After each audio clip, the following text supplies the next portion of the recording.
we set out on another pilgrimage, this time the Camino del Norte, which is just a little bit longer than the Camino Frances. Having done a Camino before, I know now what I need to have on the trail, and I know a few things that I can leave behind. So today I thought I would share with you what's in my backpack. I'll start with my sleep system. I have a 50-degree quilt that I made myself, a sleep quilt.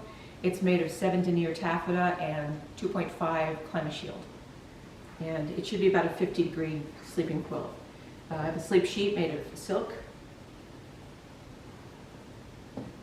And this is my pillowcase, which I can stuff with some extra clothing that I'm not wearing and use for a little pillow. The reason why we have this is because I know several nights we're probably going to stay in an albergue, and these days albergues don't offer you blankets. Sometimes they don't offer you much bedding at all. So we're going to have just enough bedding to get by. We could probably even sleep on the floor somewhere with this gear. I have a stuff sack. I love these stuff sacks. This is the Sea to Summit event. It's a waterproof stuff sack, and it's a compression bag. So all my sleep gear will actually end up in here to keep it perfectly dry. Then I have my toiletries.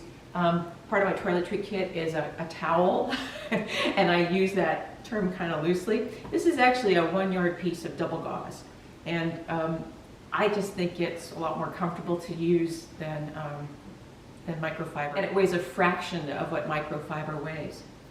So this is a 1-yard piece. It's about 56 inches wide, so it's actually big enough to be worn as a sarong or a perro, or to hang a little curtain in my bunk bed.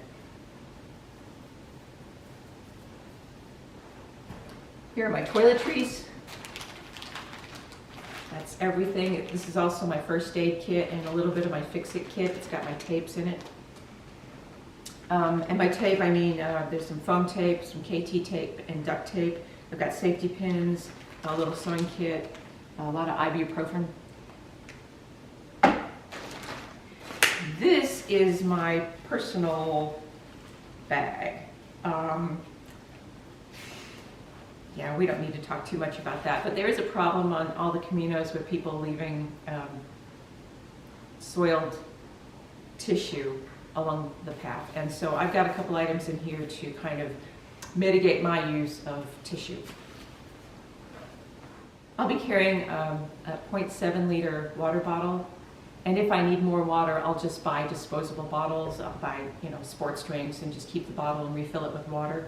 I've got 2 spare caps, the sport caps, which I can also put on other bottles, like soda bottles. I am carrying one thing for the whole group, all 4 of us, and that is a small water filter. That way we can resupply our water in between towns if we had a creek or a waterfall. This will protect us from giardia.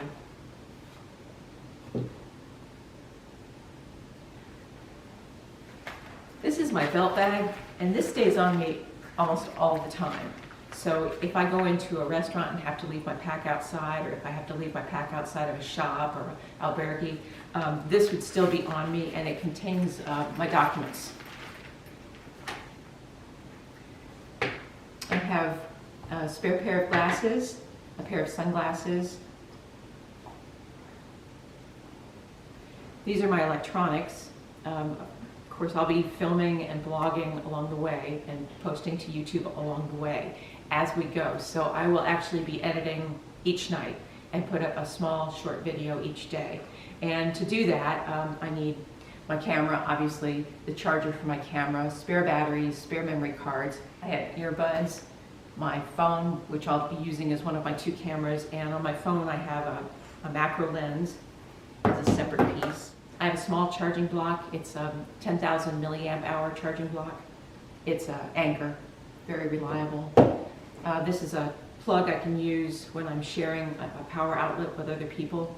I have the cords I need to keep everything running, and my small Petzl Bindi flashlight headlamp.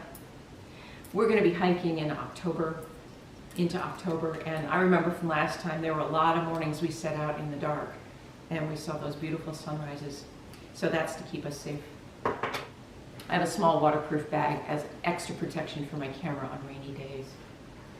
This is a little shopping bag, and I'm going to take this with as my extra bag, but it's also good for if I'm in town. It's made of silk. It's old silk scarves that have been recycled, so it doesn't weigh much. It actually looks pretty smart with my outfit. For my clothing, I've decided to take 4 shirts. I was originally only going to take 2, but I'm bowing to the pressure of my companions and taking 2 extras. So the first shirt is just for dress up for nights, for in-town, town clothes, and it's a sleeveless silk shirt, which can be layered under all the other shirts. The other 3 shirts are all merino wool, and they're all appropriate for hiking during the day, sleeping at night, or going out on the town. And I've got 1 short sleeve and 2 long sleeve shirts. The long sleeve shirts really need to be my priority when I'm walking, because that way I can wear less sunscreen. I've added 2 scarves, again, just to make my hiking clothes look a little dressier. I know. But scarves don't weigh very much. Silk scarf like this, I mean, grams, just a couple of grams. So it's worth taking those. Then I've got my buff. Wouldn't go anywhere without my buff. For my small clothes, I've got 3 pair on the bottom, and I've got 2 for the top, 2 bras for the top. The bottoms are all merino wool, so those have served me pretty well on a lot of miles. I've got 3 pair of socks. They're all Right socks. Right socks are lined with a Cool Max liner, so they're a double layer sock, which prevents blisters. I only had 1 blister last time. That's pretty good. For the bottom half of my wardrobe, I've got the trousers I'll be wearing every day. I've got a pair of shorts for sleeping or for hot days. I've got a pair of leggings for cold days, and I've got a skirt for town wear, or I can hike in my skirt. The warm layers, I've got a pullover sweater. It's cashmere, ultra lightweight. Also looks kind of dressy when I put a scarf with it. I've got a raincoat made by Outdoor Research. It's their helium line, so it's very lightweight. And I've got a Ghost Whisper jacket made by Mountain Hardwear. It's a down jacket. So this can go in my pillowcase and make a great pillow. For footwear, I'll be wearing trail runners, and when they break down after 400 miles like they did last time, I'll just swap out the insoles. These are Super Feet, and hopefully that'll give me enough mileage to make it into Santiago. I've got Crocs Swiftwater sandals to wear as town shoes and shower shoes and rainy day shoes.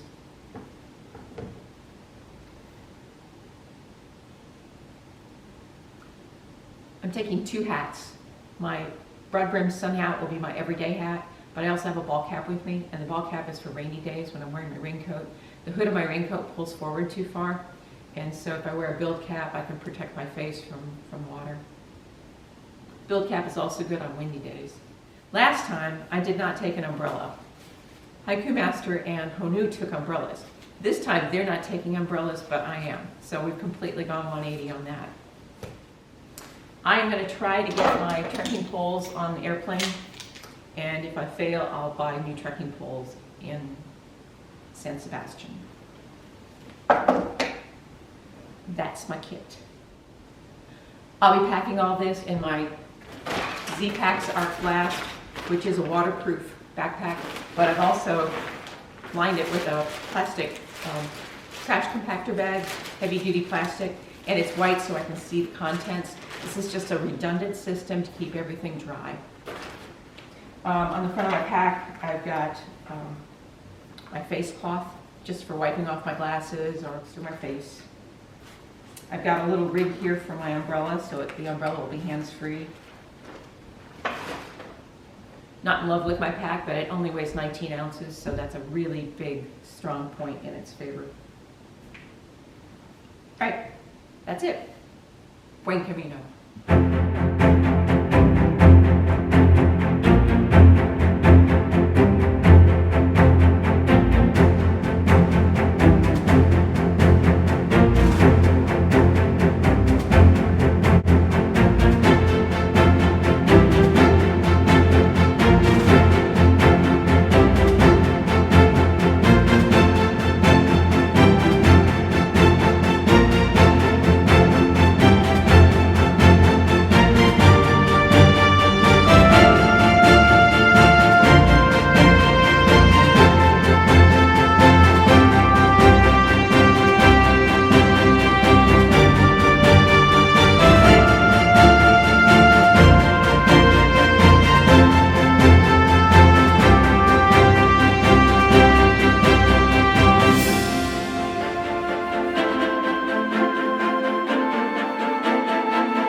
truth.